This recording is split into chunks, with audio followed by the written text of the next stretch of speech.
Zee 24 तास एक पाऊल पुढे। पिंपरीतल्या कमला एज्युकेशन सोसायटीतला वाद पोलीस स्टेशनमध्ये पोहोचलाय।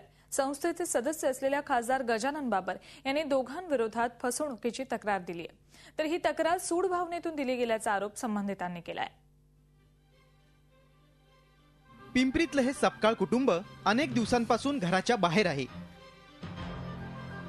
खासदार गजानन बाबर आणि शिवसेना शहराध्यक्ष भगवान वाल्लेकरांनी त्यांच्या विरोधात तक्रार दाखल केली आहे। सपकाळ यांनी त्यांच्या संस्थेत गजानन बाबर यांना सदस्य करून घेतलं होतं, मात्र खोटी सही करून राजीनामा घेतला गेल्याचा आरोप करत बाबर यांनी पोलिसांमध्ये तक्रार दाखल केली आहे। तर गजानन बाबर यांनीच आम्हाला संस्थेच्या बाहेर काढल्याचा आरोप सपकाळ यांनी केलाय। खोट्या सह्या करून आमचे राजीनामे मंजूर करून घेतलेले आहेत। बाबरांचा राजीनामा कधी आला हे आम्हाला काहीच माहित नाही, तरी सुद्धा बाबरांनी कोणाच्या सांगण्यावरून आमच्या विरुद्ध तक्रार केली हे आम्हाला माहित नाही किंवा मिसअंडरस्टँडिंगनी केली हेही आम्हाला माहित नाही। पण बाबरांचा राजीनामा खोट्या सह्या आम्ही केल्या अशी आमच्यावर तक्रार करण्यात आलेली आहे।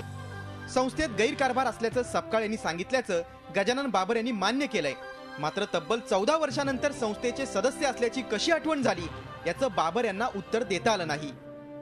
तर 60 लाखांची फसवणूक केल्याचा आरोप करणाऱ्या वाल्लेकरांनाही अनेक बाबी स्पष्ट करता आल्या नाहीत। माझं काही त्यांच्यावर आरोप नाहीये। माझं सदस्यत्व रद्द केलं, धर्मदाय आयुक्ताच्या ट्रस्टीच्या ऑफिसच्या विरुद्ध माझं भांडण आहे आणि म्हणून पोलीस तपास करेल। आमचं म्हणणं असं आहे की आम्ही त्या संस्थेमध्ये कामकाज करण्यासाठी त्या संस्थेवर आम्ही बॉडीवर सदस्य म्हणून अजीवन सदस्य असताना त्यांनी आम्हाला कॅन्सल केलं कसं? हे प्रकरण सध्या न्यायप्रविष्ट आहे, मात्र खासदार म्हणून जनतेचे प्रश्न सोडवण्याऐवजी सामान्यांच्या विरोधात तक्रार नोंदवणं कितपत योग्य आहे असा सवाल आता जनतेतून विचारला जातोय। झी 24 ताससाठी कैलासपुरी, पिंपरी चिंचवड। झी 24 तास एक पाऊल पुढे।